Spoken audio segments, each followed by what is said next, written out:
Padma Vibhushan award వచ్చిందని తెలిసిన క్షణం నిజంగా ఏం మాట్లాడాలో ఎలా రియాక్ట్ అవ్వాలో తెలియని పరిస్థితి.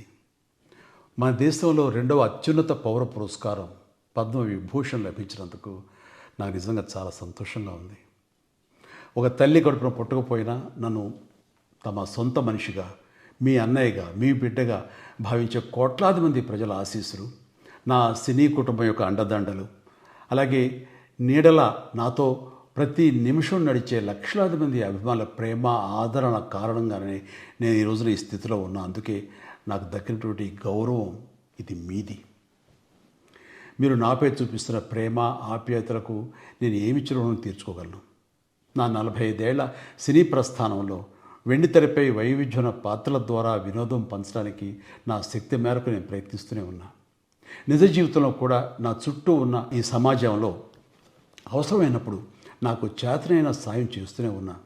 కానీ మీరు నాపై చూపిస్తున్న కొండంత అభిమానానికి నేను ప్రతిగా ఇస్తున్నది గోరంతే. ఈ నిజం నాకు ప్రతి క్షణం గుర్తుకొస్తూనే ఉంటుంది, నన్ను బాధ్యతగా ముందుకు నడిపిస్తుంటుంది.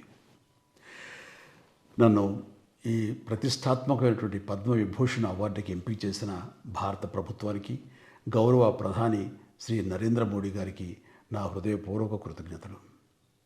జై హింద్.